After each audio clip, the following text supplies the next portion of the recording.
All right, welcome to week 3. We're going to begin looking at global stratification, and I'm going to do this in 2 parts. So you're going to see in week 3 there's 2 parts, 1 and 2. Now, global stratification is a really interesting topic. There are a couple of very important points that I want to make to begin. 1, keep your sociological imagination in the forefront of your mind. That's really about stepping back from your own personal opinion and looking at the information. This is going to apply to your assignment as well. It's really about trying to let the data tell you what the facts are and sort of put your belief to the side. Perhaps the facts will update your belief. Secondly, I'm going to encourage you to take advantage of some current information. Now, for your assignment, you're going to be using Gapminder, Hans Rosling's website on World Health data. He's an internationally renowned health speaker, and he's an educator in world health, and so he uses a lot of really very current data from different countries. And I encourage you to explore some of his videos and use the current data from around the world to give us a real-life view of what the world's perception is now, as opposed to what it was in 1950. He argues that some of our worldview is still in the 1950s. It's not until we get new and up-to-date data that we can actually update what we understand about global stratification. So when we think in terms of global stratification, it is with this that I want to challenge you, is that in the first part of this chapter, we're looking at health and poverty in the global perspective, the rich and the poor. And we're going to explore what are some of the problems studying global inequity. We're also going to look at the classifications by economy and by income. So across the world, there are several ways that the World Bank, for example, has divided countries. And they usually divide them up by economy, or in other cases, income. And we're going to look at the impact of debt on countries and foreign aid and how that impacts global stratification. It's been a long-standing role that higher income countries and lower income countries have a relationship where the rich countries often will assist the poorer countries. What we're going to explore is what's the impact of those. Is it making a difference? Now, you might be thinking regarding this chapter, what is global stratification? Is how does it contribute to the economy or economic inequity? I can understand how maybe there are rich and the poor, but how does that play out? I mean, if everybody was sharing equally, and there was an equal distribution, but we don't do it that way, it seems that there is inequity. And I think we should try to spend a little time understanding how does global stratification come to be, and how is it maintained? How are global poverty and human development related? All good questions. And the World Health Organization, the WHO, not the group, put out annual challenges, of which eradicating poverty is one of those challenges that they put out there. It's like if you hold a 1950s view of the world, it seems like an impossible task. But if you update your data files, you will see where we are today, and that's not such a far reach to eradicate poverty. So let's proceed looking at global stratification part 1. Good luck, everybody, and we'll get you on the other side. We're going to start with is, what is global stratification? It is the unequal distribution of wealth, power, and prestige on a global basis. And the resulting in this distribution and unequal distribution results in people having vastly different lifestyles and life chances. And now I've mentioned about life chances before, and education is considered to be, the best life chance, because it's the kind of thing life chance is about what allows you to move, into a higher status, if you will, or have more access to resources. Now, the pattern, essentially, of global stratification is that the gap between the rich and the poor worldwide is growing. Now, there's a term that's going to come up a few times. You can see it in the bottom of this graphic here, gross national income, or GNI. And in conjunction with that, you'll hear about a per capita income, or income per capita.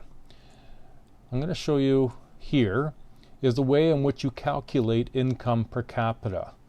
And so take a moment to review that. You can sort of see that there's the formula at the top, total income of individuals 15 and older in a specific geographic area. And you put that over the total population of that specific area. So by example, there's 5 people with 5 different incomes total together, 82,000 divided by the number of that population, 5, will give you what their income per capita is. Now, generally, we'll just divide things up into 2 columns. There's high-income countries. These are highly industrialized economies. They're technologically advanced, and they're largely based on administrative and service corporations and high levels of per capita income. So remember, a lot of people in a general area with a lot of money divided by that population would give their per capita. And so the higher the per capita, the more the richer, if you will, the stronger the economy is. Now, contrasting that with the lower income countries, these are countries that have undergone the transformation, the transformation from a more agrarian sort of lifestyle of managing gardens and animal husbandry, and moving to a more industrial economy, and often have lower incomes per capita. So for example, in Brazil, less than 3% of the total national income is equivalent to the bottom 1/5 of the population. So that bottom 1/5, the bottom quintile, populations when done demographically are often divided into increments of 20%. So there's 20% to make them 100. The lowest quintile is the poorest, the highest quintile are the richest, and that's 5. And so in this case, the bottom quintile is essentially living off of 3% of the overall Brazilian national income. So another comparison of higher incomes to lower incomes and the implications. A child born in South Africa has a 7.2 chance of dying in the first year, compared to a child born in Sweden who has a 0.3 chance of dying in their first year of life. That same child in South Africa will go to school for 1 year, while the Swedish child will complete 11.4 years of education. And that same child will have a life expectancy of 50 years compared to the Swedish counterpart, who is expected to live till about 80. And so these differences in income translate into health, education, nutrition, family life. And so when we look at what some of the problems of inequity, it lies not just in poverty, but also in the excesses. So we need to we need a new value system calling on the rich to share with the poor and reduced consumption. So when we look in terms of defining global inequity, you can sort of look at things in terms of levels of a development approach. And the world is divided into basically developed countries and underdeveloped countries. When we think of developed countries, we consider high income and being industrialized. Underdeveloped countries, lower income, lower gross national income, and being non-industrialized essentially, although moving in a more industrialized direction. The theory here is if nations could increase their gross national income, then social and economic inequity would start to reduce. But there's a major problem, of course. Even though the developed nations increase spending to assist the underdeveloped, the gap of wealth continued to grow. The increase of populations in these nations, the problem then also becomes how was aid distributed. And so when we talk in terms of some of these issues of distribution and inequity, it also comes down to aid and how it's distributed. Now when we explore a little further and look at we're going to look at 4 types of economic economies, if you will. We're going to look at low income, middle income, upper middle income, and higher income. And you can see by the map here a certain amount of distribution. A lot of the higher income are in Eastern Europe and North America. And then you can see a lot of the other distributions going down to lower middle income as being a lot of Asia and parts of South America, and then the upper middle incomes and lower income groups.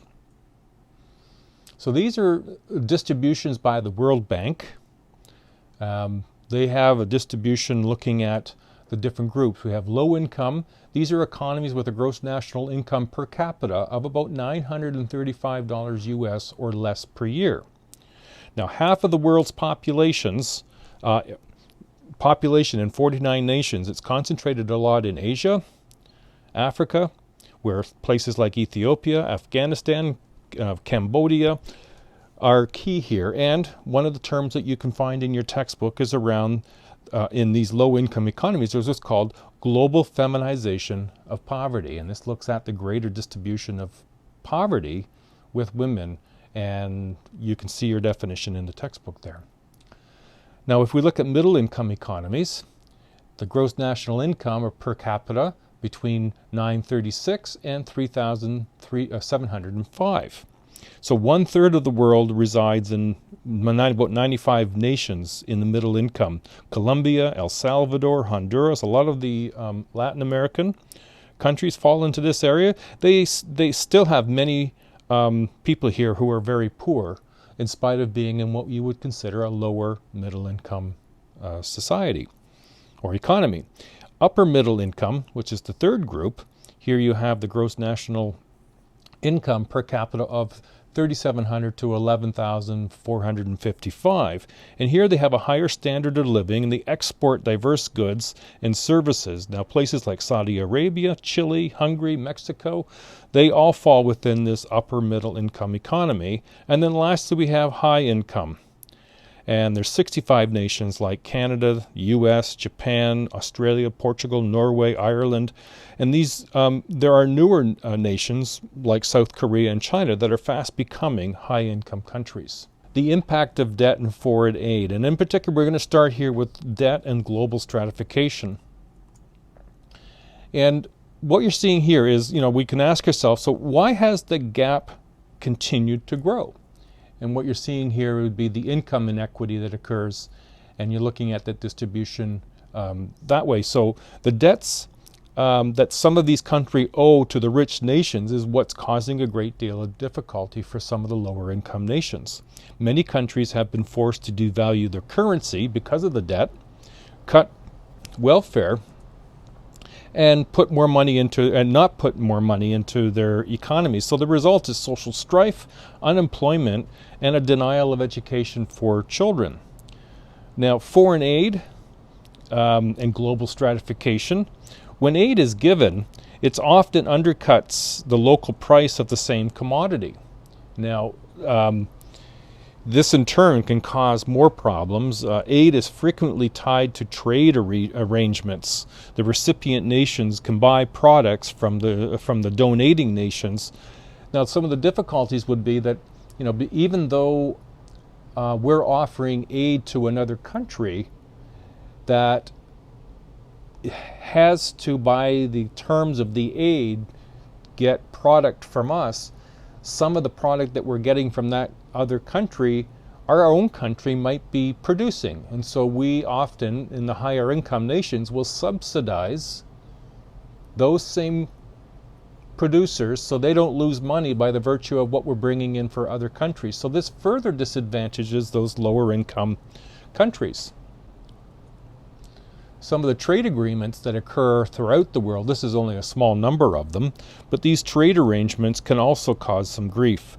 The continued decline in the amount of aid that is given, Canada has even reduced its aid by 20%. So this is an example of some of the trade agreements.